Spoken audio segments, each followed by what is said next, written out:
guys, for another episode of Man Up for What? How are we all doing? All good, lad. All good. Lovely. So, as you guys may know, this is Insecurities Part 2. Kind of like confessions like by Usher. Everybody loves Part 2 better than Part 1, don't they? Come on, these are my confessions. And that's exactly what we're literally going to be touching on this week, guys. A lot of you guys have been giving us a lot of feedback in terms of what you want to hear from us. And you guys really wanted to hear our home truths, our real stories. As we said before, we're giving you real people, real stories. So this week we're hoping to just go back down memory lane, look at some of the points that we discussed last week in terms of our insecurities, those 8 points that we pretty much tried to just do a little bit of a surface touch on them. But now we're going to dive a little bit deeper and see what's underneath the iceberg. So just a reminder for those who were listening last week, those 8 points that we were looking at in terms of men's insecurities are relationship instability, job security, financial security, body image. Oh, I don't know about you, Abs. Yeah, I know you got that. I know you got that covered. Come on. Emotional intimacy, physical setbacks, not meeting expectations, and exhibiting emotion. Obviously, that's something that we all pretty much do. Affected by, let's say, by on a daily basis or just throughout our life. So this week, hopefully, we're going to give you some real stories. No hold bars, exactly what you guys wanted to hear. Give it to you raw. That's it, give it to you raw. And that's exactly what we want to do, guys. So what we're going to do is, I think I'm going to kick it off. Just to, set the tone a little bit. Mm-hmm. Someone turn down the lights, put on the mood lighting. Where's the dimmer? That's it. So for me personally, as you guys may know from myself, those people who are not really listening, I'm from an African background. I don't need to say anything much more than that. Funke, that's it. That's pretty much what it is for me. So I'm from Zimbabwe, hailing myself. So the one thing that me as an African man in terms of my culture is always, the hard thing as well is always not meeting expectations. Let's be honest, how many of us here are probably like, your mom wanted you to be a doctor. Mm-hmm. Your mom wants you to be a scientist, to be a pilot. And then she still does. You know what I mean? And then you come home and you're like, nah, mom, I want to do a KSI. And she's looking at you like, what? What do you mean? KS what? Is that qualification? Do you get Key stage what? But that's what I mean. Like, I think for me, that's one of the main things. And it's something that I would say personally, as much as I've saying from the years that I've grown up, maybe I've moved on, it still affects me. Like, me being very, very honest. I think that one thing that I've noticed in myself and a lot of people is everybody sets age goals. At a certain age, you want to be married. At a certain age, you want to have kids. At a certain age, you want to have this job. When you don't meet those expectations is when the actual mental stress and the mental health battles then begin. And I felt like I went through that a lot in my life in terms of, I finished university, I did psychology. I was like, bruv, man's going to come out like Professor X. I'm going to read everybody's minds. You're all done out here. And then I didn't quite go down that path. I think I was a little bit put off that myself, and I went into sales and all these other things. And I just thought, you know what? I look back and I was like, damn, at this age, I had it in mind, I'll be a clinical psychologist. Mm-hmm. I will be here, but I'll be there. And it got to me sometimes. It got to me quite a lot in terms of not being where I wanted to be, but at the end of the day, like, it is what it is, isn't it? Like, this is life. One question, did your mum have, what was her expectations of you? Of course she wanted me to go down that path. That's what it is. Everybody, once they get that picture of you literally like, with a little graduation gown and all of that, that's exactly what they want. They want you to go down that path. And it was hard having those kind of conversations. You would come home, head down, you're like, oh gosh, we're going to have this conversation again. Do you get what I mean? And it for you may just be like, oh, it is what it is. But then it's that moment where you sit down in your room and you actually think to yourself, especially me, like I mentioned before in the previous episodes, I live with a single mother. And you're there like, as a man, I was like, I'm not there for her the way she wants me to be. And I know that's not the case, but that's something that just plays in our heads in terms of meeting expectations. She wants you to be the man of the house. She wants whenever like Sky Broadband or someone comes to the house, you're handling this. You're the one talking to them, bro. Because in the society we live in, it's quite sad. A lot of women, when they get put in that situation, they get taken advantage of. So as a man, your parents and stuff expect you to be the ones that be like, yeah, don't worry, I've got this. I've been lifting weights, done a couple push-ups just before. Touchy subject. But we'll get that one. But I do agree with what you said. I mean, we're all from ethnic backgrounds, coming here, like our parents worked their socks off to bring us to have a better life here. And I think there's always expectation. As soon as they bring you into this world, they want you to better your life so that you can better the family altogether. Do better than them. Do better than them, exactly. So obviously, Rash, touching on your thing, would you say you then done psychology because of the expectations from your mum? No. So for me personally, I'm a tinkerer. That's us as guys. That's what we are. We're tinkerers. We like to know how things work. We just want to find out the ins and outs of how things work. And that was always been my keen interest. And I've always been very much a people person, as in, when you look at it, the only thing that separates me from you is literally our brains. That's the only thing. Like, we're literally the same. Physiologically, I could probably get to where you are if I put in the work and all of that 100%. stuff. Do you get what I mean? 100%. And that's what it was for me. It was just a very, very keen interest in it. I was just like, why do you do what you do? And I think that kind of just sets up that... It's like it's a snowball effect, isn't it? That's when you start the expectations. You're like, okay, I have to do this for them. And I like the point that you raised there in terms of for them, because what we need to realize is what I think a lot of us as men, when it comes to, if we're looking at it in terms of our not meeting expectations, is we need to realize our parents came to this country to survive. We have a vast amount of opportunities around us for us to utilize and benefit from. And I think a lot of us, and mainly our parents as well, don't see that as much as we see it. But you've got people who are streamers now, you've got people who are on Instagram influencers, all of this stuff, not the normal conventional jobs that you would normally get, like I'm a scientist or whatever. There's so many different avenues. And I know that for us, there's certain expectations you want to meet and be like, okay, cool. Like, I'm going to be a scientist for my mom and everything. But you shouldn't get down or whatever because you didn't meet the expectations. And that's something I still struggle with even to the day that we're at now. I'm not even gonna lie, I'll be very, very honest about that. There's certain things in my life that I would love to change, but you're not perfect at the end of the day. We're human. We're built to make mistakes. That's what we do, innit? This might be a bit deep, but like do you feel like a failure? Sometimes, yes. Good question. That's, yeah. Do you feel like a failure in your eyes or your mum's eyes?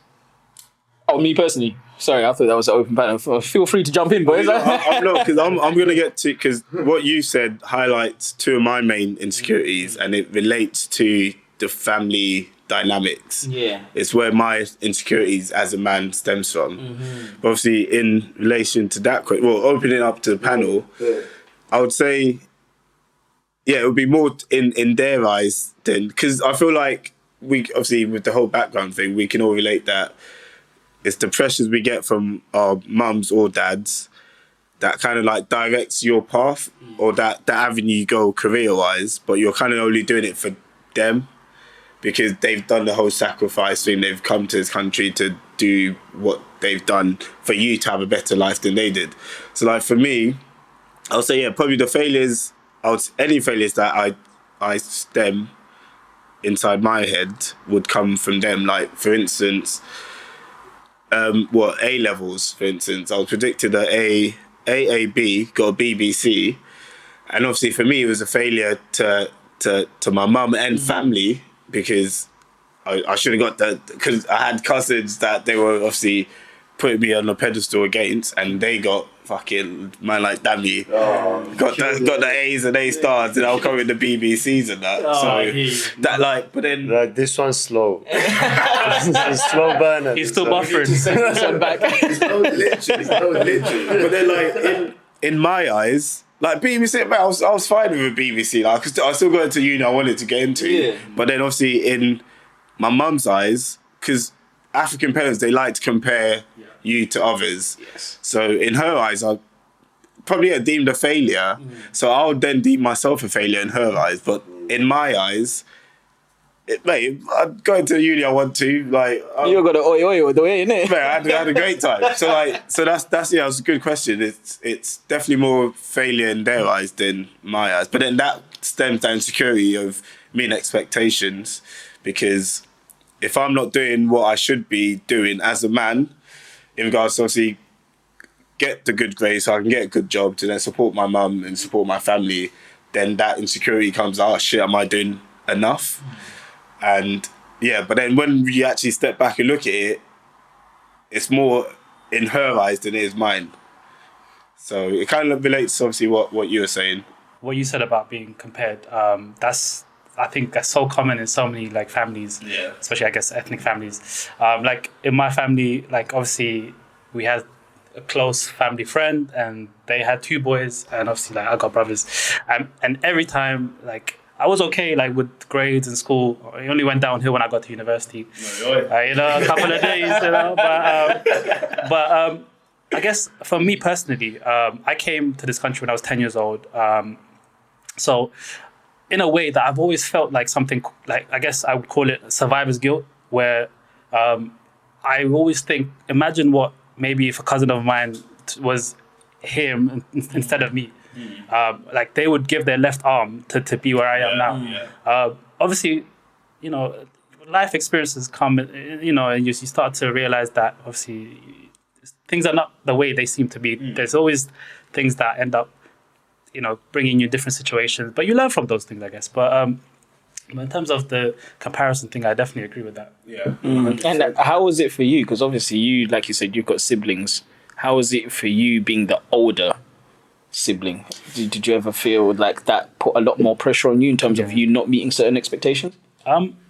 So I guess, definitely I feel the pressure of being the oldest child, because if you're not setting a good example, then who is, right? But I mean, okay, I can't lie, When I was a kid, I don't think I've told you guys this, but I was bullied in my country, like for being like the color I am, because obviously I'm from a darker shaded, Were you ever trained? Ethiopian. Oh my guys, we have been friends for almost 20 years, and David just asked that question. Mate, you learn something new every day, eh? I don't know this guy. But no, like, and for me, it's always like, I don't know, I've never felt like I am myself, if that makes sense. Okay. Because I've always like doubted myself, in different situations. But like, I guess as a oldest brother, I didn't have someone to like follow, if that makes sense. And as you can imagine, 10 years old, coming to a new country, even here, like I never fitted in like the black people or like the white people. I was always like the outsider. I always found outsiders.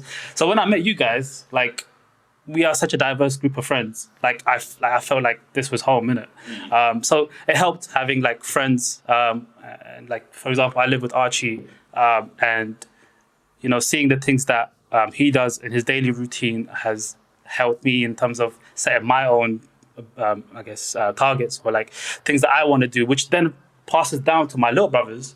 Then they see it, because a lot of times we tell people, like do this, do that, especially to my brothers. Like, when you lecture them, like, oh, like what are you doing, man? You should be doing this. Like, go play football, go play friends. But then it's like, you telling them is not gonna like do anything for them. If you show them like with your actions, then they have something to follow with. If that makes sense. That's actually, I'm still thinking about your point, Archie. That was a very, very good question. Yeah, you didn't answer it. Yeah, I know. Sorry, I was buffering, mate. You know what I mean? It's a bit slow, this one. So no, I think yes, David. I think for my situation personally, I think it's a combination of both. In terms of at a younger age, I felt it was maybe a failure for them. But then as I get older, I think sometimes I feel like it's a failure for me, because you have a lot more responsibility and you understand a lot more as you get older. As in terms of, okay, I need to have this and this in place in order for me to get to this certain situation. I remember I was sorting out my, what was I doing? I was looking at my direct debits. Obviously, everybody does their spreadsheets, a little bit of note paper and all of this. And I was literally looking, I was like, damn, I forgot about this. And this is where my money's been going. Do you get what I mean? So like, in that aspect, then I'm like, damn, am I failing to keep an eye on my finances? Don't worry, guys, we rich as hell out here. But like, just wanted to say, like, that's what I mean in terms of for me, sometimes it feels like it's a failure for me, because now my life is no longer in my parents' hands. Yeah, it is completely me. In terms of any mistake I pretty much make now is completely me. But then at the same time, I shouldn't let that bring me down, because us as like we said, we are very much hands-on people. That's what we like to do. You like that little bit of responsibility. I don't mind it. Yes, it's setbacks, but at the end of the day, I personally look at it as wisdom, which is knowledge gained through experience. Whenever something goes bad for me, I always have this mentality in my head. I'm like, I know things are going to be good for me because things are going bad for me right now because I've learned from this. I know like there's only up from here, and that's how I always look at it. So sometimes it's half and half. But yeah, that's how I really look at it personally. What about yourself, Archie? How do you... It's half and half, but I'd say leaning more towards like the failure side. I know like people say you shouldn't have regrets, and I don't know if they're genuinely saying that or just it's like a cool thing to say. But yeah, like no, plenty of things like I've got regrets about decisions that I've made, things that I half-assed, so starting from the school days through to uni, and it's just like, I just feel like there's regrets there.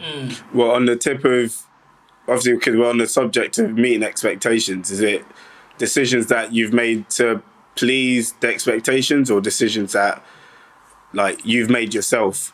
I'm disappointed in myself in terms of how I've reacted to setbacks in my life. So like, for example, like the football setback, like I reacted to that in the wrong type of way, and it festered and it impacted on my uni experience as well. And it's not something that I deeped until probably a few years ago, that was kind of like a emotionally traumatic thing, like for me, because I basically just took a victim stance on it. Like, you know what I'm saying? I took a victim stance and I didn't look at it in a way of, I had this opportunity, that means I could get another opportunity. I just looked at it as, I had this opportunity, it didn't go my way, this probably not gonna happen. It's not gonna happen for me. Like these things don't happen to people like me, like and that kind of led to I had a bit of a resentful attitude towards uni as well, because I was at uni feeling that, fuck, I'm at uni, man. I shouldn't be at uni. I should be playing football. But yeah, like just that kind of thing, like that's something I regret, because I could have reacted to that better. So in that, I feel like I failed in that chapter of my life. Like I feel like I failed, yeah. And that's the expectation. Did you feel like that expectation was mainly placed on you by yourself, or in terms of the football, on yourself, or would you say mainly like your family, or? It was just myself, innit? It was myself, and I don't even understand, because like Mandem was saying like, you should just keep playing, but I literally had that point of view of like, like it's too late, the opportunity's gone, mad. And yeah, like it was just that. Yeah, no, it's mad because we could all be living life on Archie, but it is what it is. The podcast will make up for it. That's it. If there's any teams out there listening, Archie has just started training again, so please do get in touch. Let's help a brother out here. Nah, he's got tech. But you know, I feel like failure and success. So, like the way I started to think about it is, it's probably like chapters in your life, innit? So that chapter I failed in, but like a different chapter I succeeded in. Don't ask me what right now, because I can't. Like it's not coming to mind. But I succeeded in some things, innit? Like I must have, to be here, innit? I must have succeeded in some things. But yeah, like so that, for example, I feel like like that chapter, that counts as a L. L for lessons, though. That's it. Yeah. L for lessons. Oh, I like that. Man's gonna have me clicking, bro. Come on, bit of poetry out here. No, I definitely hear that. And so that was very nice in terms of meeting expectations. And I think for me personally, the one thing I've learned is mainly I had, like I said, lately I'd dealt with it quite a lot. Is mainly during the whole lockdown period. I think that was a very much a reset for everybody. So I literally sat back and I was like, is this where I want to be? And I literally was just like, my head was literally in a washing machine. I was everywhere. As you men who may be watching on YouTube may see, sadly, the locks were gone. Man had Bob Marley things everywhere. But that showed me that my mental health was actually being affected when I saw that. When I started seeing physical changes in myself, where I was literally in the shower, for those people who don't know about my hair, my follicle situation. I remember just being in the shower, and I would be washing my hair and I would look down in my towel. There was hair everywhere. Oh, wow. And I was like, I'm not okay. That's when I realized, I'm actually not okay.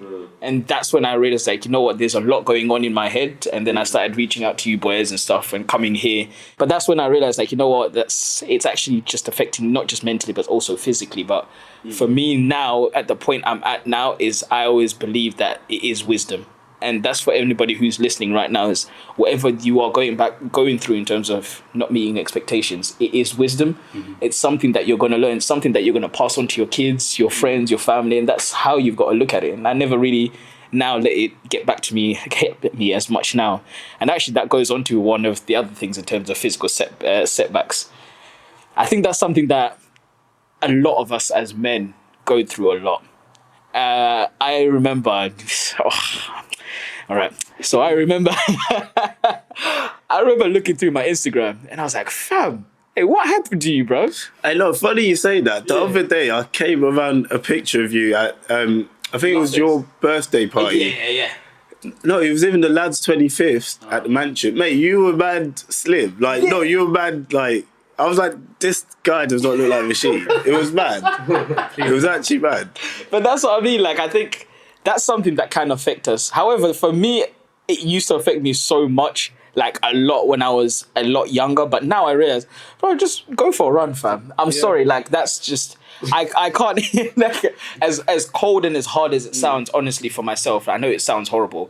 I've never been the slimmest guy in the world. I've never been, like, at the end of the day, I'm quite happy dad bods are kind of in at the moment. But now I just realize, like, for that, I am my own biggest enemy. And I've never really seen it as too much of a setback. I know I can get up, go for a run, whatever. I cycle to work now. That's 10k from Barking to Walthamstow and then 10k back.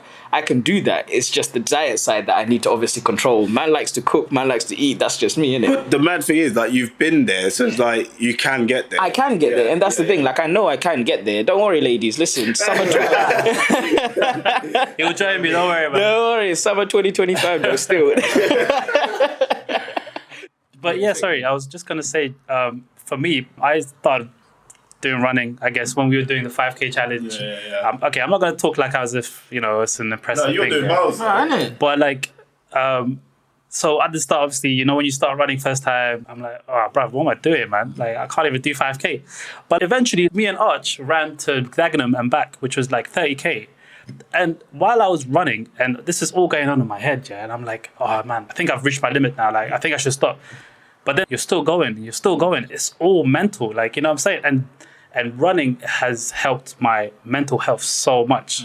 Just being outside, getting some fresh air, just going for a jog, man. Like, honestly, there's nothing like it. Like, now I love running, like, you know what I'm saying? It's weird, isn't it? Have you noticed that, you know, stuff like this, I know you two are quite active guys. Like, David plays football, Archie plays football as well.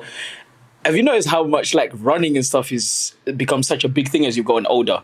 Remember back in the day, you have a chicken and chips going on, that's the end of the day, that's you done. But now as you've gotten older, you're like, you know what? I actually just want to get up and go for a run. It doesn't matter where I'm going. It's good therapy, like, just frees, like, forget the fitness element. It's more like just freeing the mind and just, you're just running, it's just you. And I don't think people realize the potential that's in their body or mind. People are, like, in their comfort zones for so long, like, in their lives, that they don't test themselves, right? But if you put yourself in a situation where you have nothing but to, I don't know, like, to push the boundaries and, like, push the limit. It's good for your mental, yeah. Yeah, man, it's like you discover new things about yourself that you've never known. And I don't know, that's just what, for me, like, discovering, like, I could run, like, long distance has just I don't know, it's just surprised me. Like, I never thought I could do it. Nah, fam, the trick is to run away from home as far as possible. Then you have no choice but to actually do it. But it's the truth. No, I hear you. Sorry. But whilst we're on, obviously, body image as insecurity, because for me, it's like it's not a blatant insecurity, but in the back of my head it's an insecurity because I think one of my biggest fears is being like the typical dad, like African dad, big belly. Uncle. That's my biggest fear. So I feel like the reason why I try and keep in shape is to avoid that, because in the back of my head I want to, when I'm older and I have kids, I want to be like mobile and doing stuff with my kids. So I feel like that's even though it's not I wouldn't say one of my main insecurities, but it's an insecurity that I have in the back of my head, if that makes sense. That Egusi scarred you, innit? I mean, Jeez, Egusi soup. the food's heavy, mate. Food's heavy. Yo, this guy's portions, by the way. Oh, David, I've never seen so much like food in one plate. I mean, if you're gonna eat, you gotta eat properly. You know? Them plates look like Mordor, bro. They're like a mountain, fam. If you're gonna eat properly, mate. It's crazy. But even you, Archie, you're quite an avid runner. I know that you guys doing ultra marathons and all that right here, bro. What's going on with you? Yeah, no, like same as the lads, innit? It's a peaceful. It's just a chance to get like just be at peace, innit? Just like stop the chatter in the mind, and just because it's like really two birds in one stone. You get the mental refreshing, and it's physically good for you as well. So. And initially, it just started off as like I used to like going for runs because I could take some. Like I could. It would give me time to listen to music. I could take in an album. I could go for a run, take in an album, and come back. Like it was just like that was just one of the main reasons like that. Yeah, I started running as well. For those who may not know us on a deeper level, for us as a group, I feel like Archie's the residential shaman. Like we like for me personally, I've seen the effects of you doing your running and all this, your physicality. For when I look at you, I see the effects of how physical health can affect your mental health. Because like during lockdown and all that stuff, you were just running, bruv. That's all my guy was doing. People don't know, Archie was just running, and I didn't see him down or anything about being in lockdown, because I think it definitely affected you in terms of just being like, you know what, my mind is switched off. I'm somewhere else. I'm in Nirvana. There's nothing else I can really ask for right now. Yeah, I had that downer period, man. I had that downer period. It was a stinker. And I was like, man. No, running definitely helps clear the mind. And But question, why do you think physical or body image for guys is such a thing? Because I was listening to Joyce's podcast. Shout out DTMM. Don't tell your mum, bro. Don't tell your mum. But like, Lodge, they made a good point in regards, obviously, women, in regards to like how men can sexualize them in regards to their body. That's why they don't want to look a certain way. Why do you think that's the same angle for guys, or why do you think guys have body image insecurities? I feel as though the magnitude of body image is more focused on women more than guys. There's a reason why stuff like dad bods is in, because I think personally it's the primal instinct in us. When guys, you see a sweet one, she's looking nice, she's looking shapely, she's got childbearing hips. That's just normally what we all like. We're like that. No, but that's psychology of it. You're like, oh my days, like that's the primal thing. And it's like how girls, whenever they see a tall guy, they always think, you know what, he's attractive because I know that my children will be at a good height and all those. Yeah, so that's obviously in regards to that question, like, because it's like, is that why men would have insecurities about their body? That because they want to attract the opposite sex?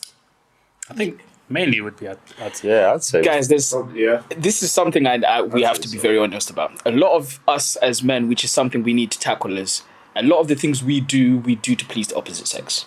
And that's a very, very real truth. That is a very, very... You buy a nice car, whatever...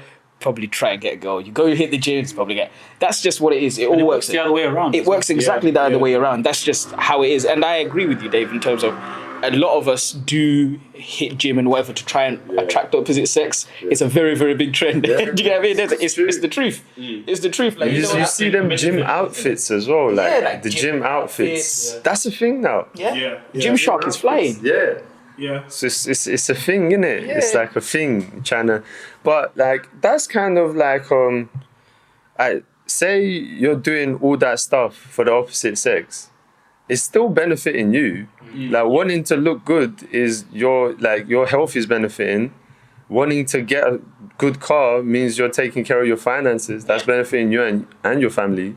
to attract opposites. Like, so it's hand in hand. It's not wrong. Yeah, there's nothing wrong with it. But it's obviously when you do it, because I won't lie, there's times when, well, probably the first, not even Love Island, but like when you watch obviously these TV shows and the holiday and they're all like fucking ripped and abs and thinking, oh fucking hell, yeah, like he looks good. He looks I like want a body like that. Yeah. So it's like seeing that, obviously seeing other men who may look bigger, like at the gym when you see the fucking big guy with the muscle, like fuck, I want a bit of that. I don't know, like, what's going on there? So like, I think, yeah, that insecurity as well does play a part, because I can personally say, if I see someone, for instance, who's bigger than me, I'd want to. Which happens often. Are you going to, mate? It's that Excel. We're in that Excel right now. Well, fucking kids Excel. Gains. But like you wanna match or exceed them, sort of thing. So it's like, Do you think it will ever be enough? Like, will you ever be like at a point where you're like, okay, I'm okay with this? I feel like now I am. But I'll say like when I was in from 20, probably uni. I'd say that was probably the period of my body insecurities where that I was trying to just be as big, to be bigger than another person, but it wasn't always, because being big is actually not good for you, because you should be mobile. So like now I'm more focused on mobility and more like conditioning than just getting hench. Yeah. Whereas before, body insecurity was focused on, I want to be as big as that guy, sort of thing. So, and then I would say a lot of guys can relate. Well, Of course, we're natural competitors, G. That's just what we do, man. There's nothing really wrong with that. But the thing is, we need to stop saying it's a setback. It's not really a setback. We live in a world where a lot of things like this. I know I may not be the best person to speak about it, but I know that I'm now trying to fix my journey, because I feel like my mental journey started, so I need to start my physical journey as well. Yeah. So I feel like, mental. do you get what I mean? It's mainly mental, exactly. So for me, it's like I try not to look at it as such a setback, because I know, like, at the end of the day, it's something that can be changed. This is what it is. There's something that I can do about this. Yes, I can go hit the gym. I can go for a run. That's going to help me out a lot more. And when you're fixing your physicality, it's also going to help your mental at the end of the day. That's just a very, very normal thing at the end of the day. So there's other topics as well that we wanted to touch on as well that we haven't really touched on, which we're going to get into a bit of the deeper ones. There's some deep ones, because I know that there's a lot of ladies here that have been listening, hoping to hear from us. So in terms of, there's two topics on here which I wanted to delve into. There's exhibiting emotion and relationship stability. So lads, it's about to get real deep. No, because obviously I've prepped for this one, and in prepping, I've realised I've got deep-rooted issues in regards to my upbringing, but I think it's more my relationship with, I'll probably say my mum, but obviously, mate, we're getting in deep. No, that's it. And I'm glad you for looked me- at that, Dave. Sorry, I'm glad you looked at that, because just for people who are listening, when we say relationship, we're talking about relationships in general, not romantic relationships, but friends, family, all of that. So That's a good point. So I was just thinking of romantic relationship, but it actually stems from all relationships, to be fair. yeah, go ahead, give us a quick 6-4, bro. Quick one. Drop the beat. But no, for me, in regards to like relationships and exhibiting emotions, mine on reflection stems from my relationship with my mum. Being a single parent, she was very, not like the over, like showing love and emotion, all that stuff. So I think I've definitely taken all that from her, because we don't really have that, like the emotional relationship. She needs money, calls me up, give it. It's all transactional. It's all transactional. So I feel like I've definitely developed that in relationships I've formed romantically, friendship-wise, and with people, because I feel like, because looking back now, because I haven't had that in relationships I do have, and in showing emotions, I don't show as much emotion because of that. And maybe because I maybe didn't even have a father to obviously have the balance of what the relationship should look like, is why I've probably just taken that blueprint and just carried it on. And it is an insecurity of mine, because my like dream is to have like a love, like I want like a family where I'm close to my kids, they tell me everything. I want that whole perfect family thing. So like on reflection, it's weird that obviously because I didn't get that, I'm reflecting it.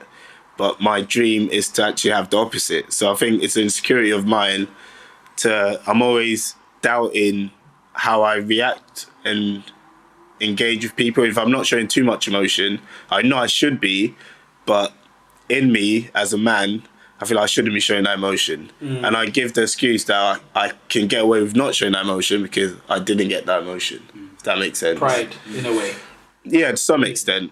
So yeah, that's something I reflect. It's a weird paradigm, isn't it, what you're saying? It is a very, very weird paradigm. Because it's very true what you're saying in terms of, I think all of us want to give our offspring everything that we didn't have, which is very, very normal at the end of the day. And it's hard for us, like you said, because we feel like there's that weird paradigm where this is something that I know is going to trigger a lot of people. You know them ones when they say, oh yeah, one girl hurt me. Now, because of that, I'm like, screw everyone. I'm done with life. Forget girls. And that's sometimes the mentality that we have. But at the same time, you're thinking, you know what?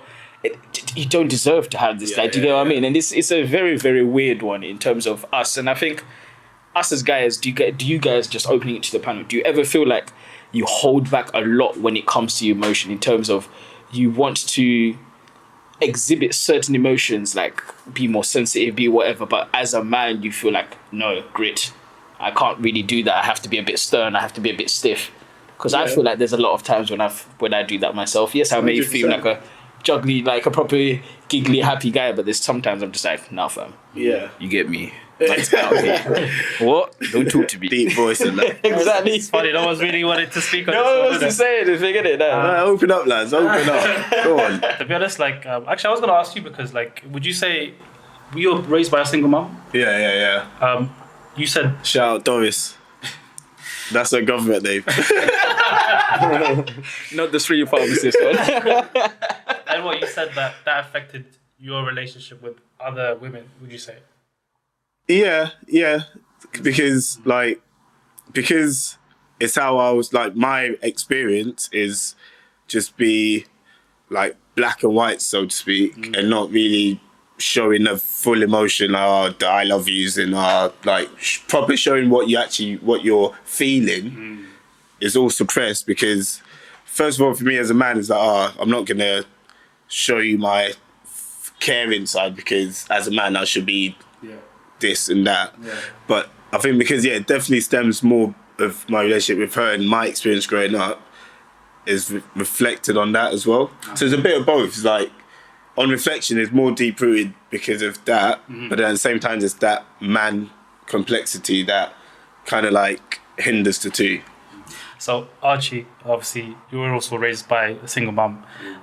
Would you say you've had a similar type of experience with your kind of experiences? I feel like it was similar, but obviously I had an Egypt stepdad, didn't it? So the way it differed from your experience is that basically growing up, and it actually like reminds me of like something Cage asked me like earlier as well. Like basically growing up, the household was just a mad toxic atmosphere. Like I hated it. Like I can't lie. Like it was bare uncomfortable to just. It was just uncomfortable to be in.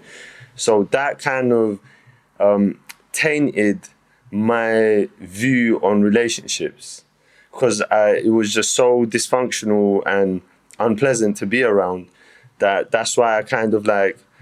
Because I remember Cage asked me something about like girls and like how come like, you know what I'm saying, you could have got with some girls in school, you never and I didn't know, like at the time I didn't know that's what the reasoning was, but now like when I reflect and look back on like what's going on there?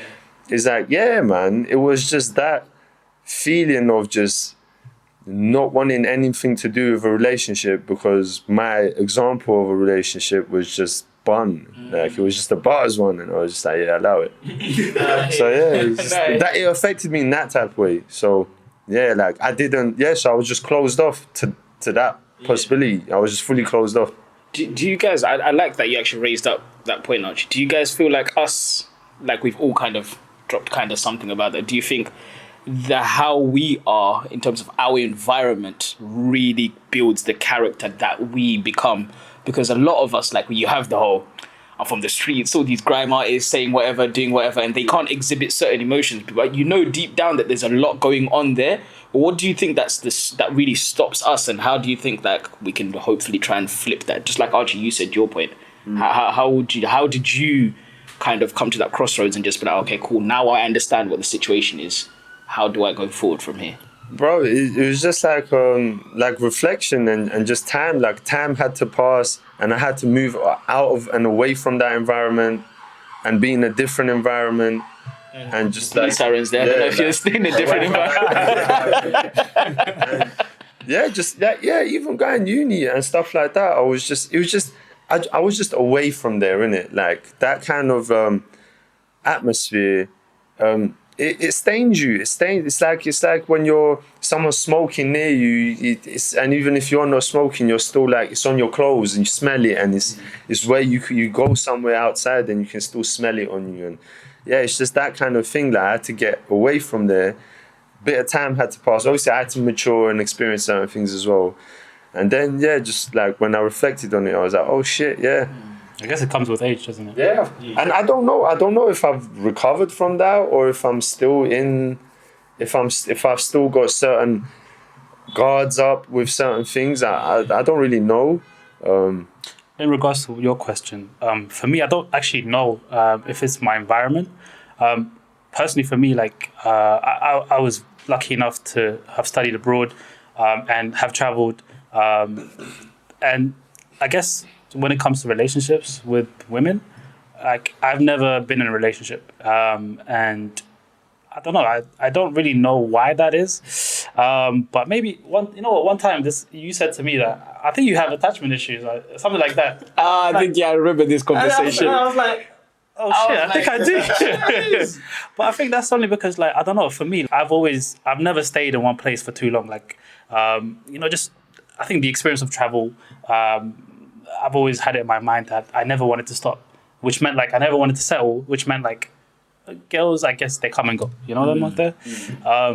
But I honestly don't know why. Because I would say you're quite open with your emotions in comparison to Yeah, I mean, when I meet people, it's always positive vibes. Anyone that's met me, like, I'll never give negative energy. And when it comes to women as well, it's the same thing. Like, no, I bet it is. But, like, in terms of anything further than, like, I don't know, step 2 or 3, like, that's anything further than. I don't know. Obviously, again, when it comes to age and experience, now that I'm older, also I think it helps that having everything in place when it comes to finance, your house, being settled. When everything around you is in place, then I guess you can find someone else like that can fit into your life rather than having to change everything around to fit them. You know what I'm saying? But I guess. Yeah. But a question I was thinking. So say like the perception of a man was not being someone who's shut down, not showing your emotions. If it was more of a general consensus where a man's open with his emotions, would you say guys would be more open and more would show their emotions more? Let me touch on this because I actually wanted to shout out the 5-0. I just actually wanted to touch on this actual point because I feel like my situation's a bit different from you guys because this is the perfect response for it. I've been raised mainly in a female household. It's always been me, my mum, my sisters. I've not really had my brother there, really. He's back home. I've never had my dad there. He's back home as well. So I think for me, compared to you guys, I feel like emotionally, I'm probably the one who's more open to talk about how I feel and all of these things because I've always had a very nurturing environment. Not saying like I was loved more than you guys. What I'm just saying is women are just naturally very nurturing creatures. They literally would just, no matter what you're going through, but if you talk to your parents about what they went through with your dad's madness, you would be angry, bro. Because that's what it is. They're just very naturally nurturing people. And I think for me, I don't think that applies to me as much because I've always been okay with talking about how I feel about what I go through. And I think that also does translate in terms of my relationships or whatever. I'll tell my babe straight, listen, this is what it is. This is the deal. Me, I want you. You want to come with me or not, bro? This is that's literally what it is. I don't hold back. I would rather just tell you how it is. Because at the end of the day, I think I've learned as I've grown up, why am I holding all this stuff? Like, it's not a game of chess at the end of the day. Why am I holding back my emotions? I just tell you how it is. If we're wasting our time, we're wasting our time. Let's just move on from here. And I think you're right, David. If the stigma was not there, for me personally, I feel like a lot of people would be a bit more emotionally expressive about how they feel. But I don't know. Yeah, I mean, I agree with that. And I feel like, like Archie was saying earlier, it does come with age and reflection and maturity. Like, at this time now, I'm more in tune with, obviously, emotions, and I do try and show more emotions. But again, it's obviously through previous experiences, it's a lot harder to show it than it would be. Like you said, women are more naturally, like, they're more expressive with their emotions. So, but I do think, like, if it wasn't as much of a stigma, for like, even like, I remember when I was a kid, secondary school times, like, if you were to cry and stuff, obviously that was, you're the little crybaby sort of thing. So it was always a thing of, like, when I used to get angry as a kid, I used to always cry. So, like, but then when I'm angry, but then I'm crying, but then I'm getting more angry because I'm crying. I'm not meant to be crying. I've actually seen you. I think one time you nearly had a fight and like people were holding you back, but like you were so angry that you were crying. But then like I'm getting even more angry because I'm crying. I'm not meant to be crying. So like I do feel like if guys were more, if that stigma wasn't there, I probably would have come to a quicker reflection on just allow your emotions to come out and not hold back so much. I mean, I don't, you guys know me, and obviously, I'm a friendly person. I'm very positive. So I can't really pin down why I can't settle down. But in terms of David tried, mate. Got attachment issues, mate. But I don't know.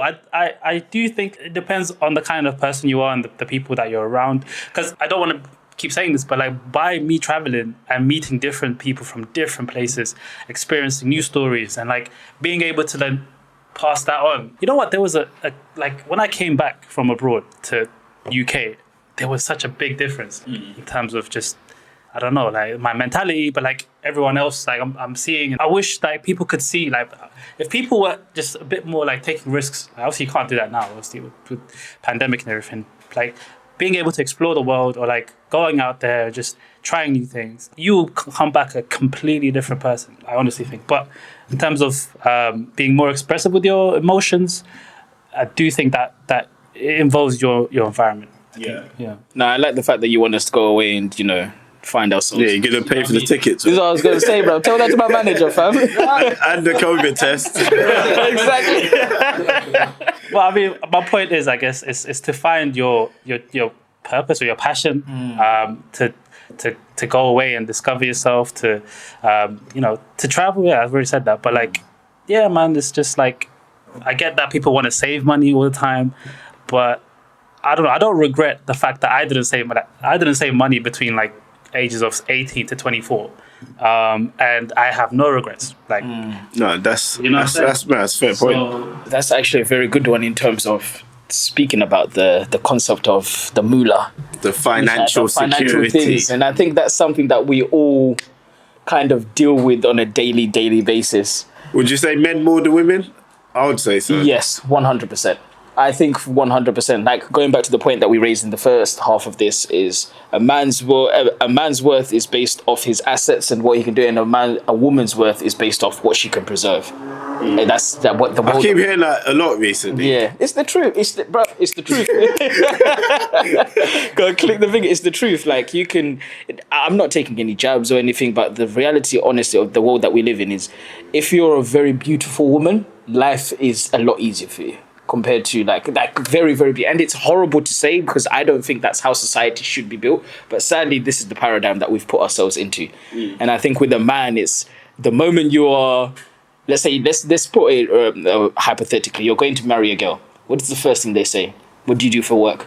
Do you have a house? Do you drive? Do you do this? That's the first thing that they ask you, isn't it? And that's what I mean. Is in for us, I think us as men is we know we're gonna get to that stage one day, and at the back of our mind, we hide it, but it slowly starts to go forward and forward and forward in terms of financial job security, because we know ultimately that day is gonna come where you sit there and you have your partner beside you and you meet her in your in-laws and you're like, okay, son, this is the perfect way of looking at it. How much does everybody fear meeting your partner's dad?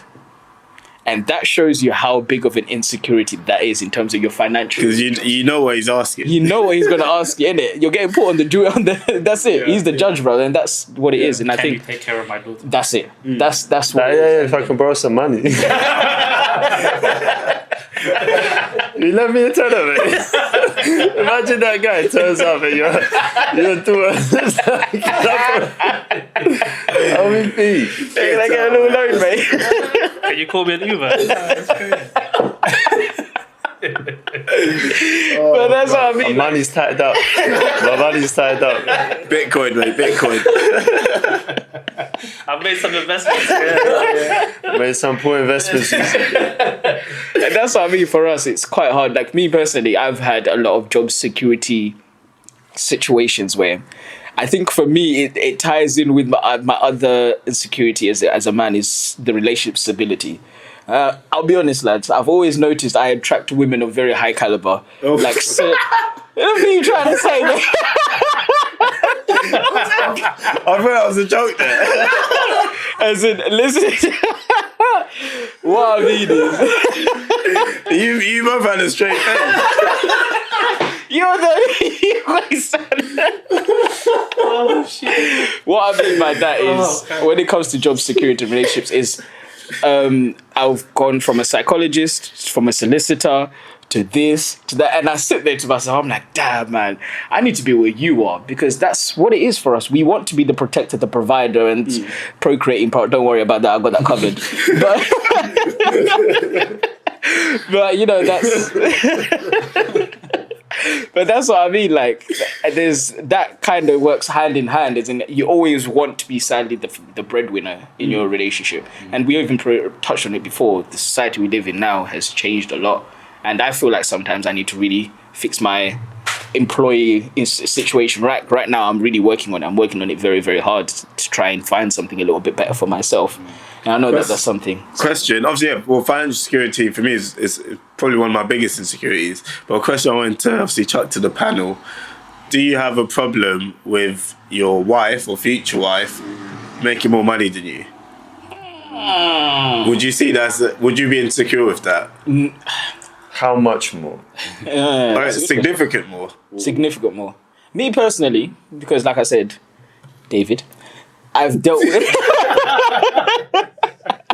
Straight face. Go on, carry I've on. dealt with this before, because I would know probably at the back of my mind but then at the same time I kind of look at it as a motivator, if I'm very honest, because I'm like, I can't keep beating myself up and being like, you know, I can't be with you. Like, but what kind of a man am I to be like, I'm going to walk away from this relationship because I feel like you earn more money than me? No, I want to match you. I'm a natural competitor. That's what I want to do. I either want to match you or exceed you, and that's what I'm going to do my best to try and do.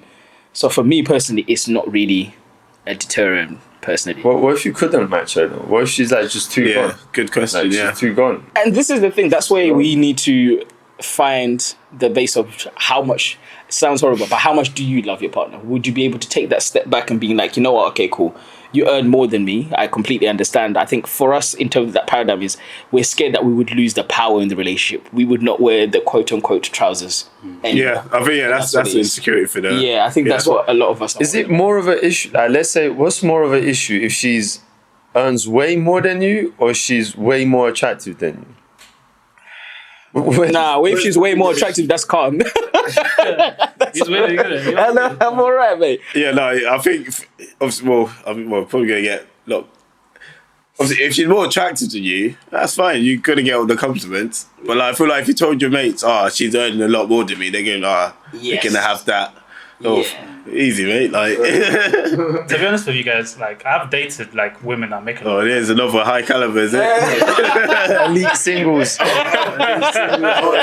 gonna chuck it in there as well. Mate, I got a couple of profiles, mate. You know what I mean? But no, for me, like, I don't know. I don't really, because I guess, like I said, I've not been in a serious relationship, but like dating women that have more money than me, like you kind of experience that life, like as in Secret arrangements.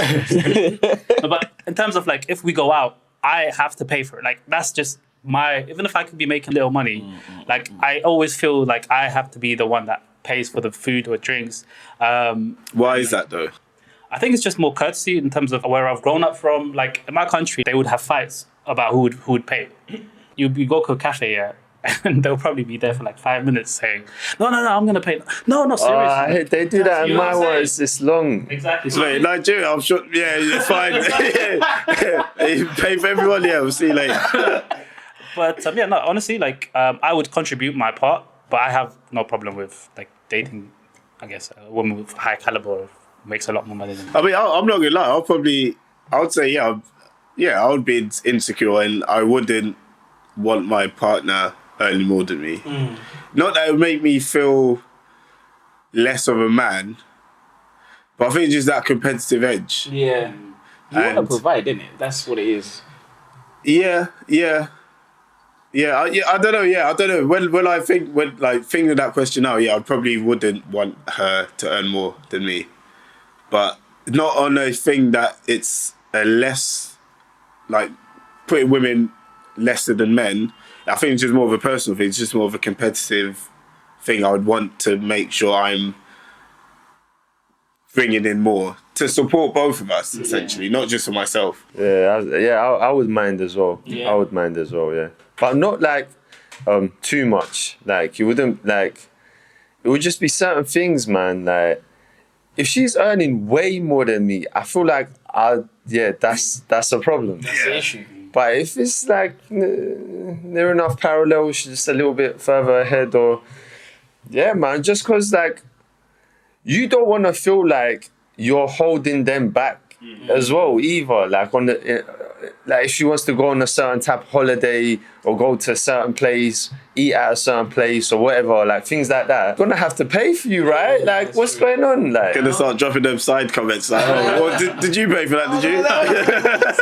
Yeah, but that's the thing. Yeah. Like it'd never be a thing. Like the way I see it, obviously a man would see it, the traditional man's all like, I want to be the breadwinner, it's me, I'm the household. Like I don't mind the woman being the main household or like being that individual, but for me on a personal thing would be, I think my thing is more competitiveness. I want to make more than her just because of my competitive nature. Yeah. Than actually because I want to be the breadwinner. I don't mind her being a breadwinner. Like I've said in the other episode, mate, I'll happily fucking stay home and be the fucking house husband. No, that's good. That is true. It's true. For me as well, I think I would get a little bit itchy about it. But like I said, for me, it's a motivator. Maybe it's the mentality that I'm in now. And I think maybe once I've got that out of that mentality, then I'll be like, I'll be that traditional man. Listen, babes, I'm going to throw you over my shoulder. The bills are covered. Everything is covered. The rent is covered. You don't need to worry. That's just what it is. That's what we as men do. Like, even if I live with my partner, I'll probably be like, listen, I'm covering the rent. Everything else, like we go 50, we go Dutch on it. That's just what it is. That's what we do. I cover the roof that's above us and we go from there. Fucking hell, you're a nice lad. What can I say, mate? Definitely, mate. My direct debits will be bouncing from your account, mate. I'll tell you that. But nah, guys, that was a deep one. That was nice. Nice for us to actually listen to the people that have been listening to us and give us a little bit more personability and a little bit more of us. But guys, we're going to be doing this on a weekly basis. Now we understand what the recipe is. We understand what you guys are asking for. And hopefully we're having a positive impact on your mental health. So don't forget, on a weekly basis, listen to Man Up For What podcast. Thank you very, very much for listening to us. Have a good day, guys. Right, subscribe. Come on.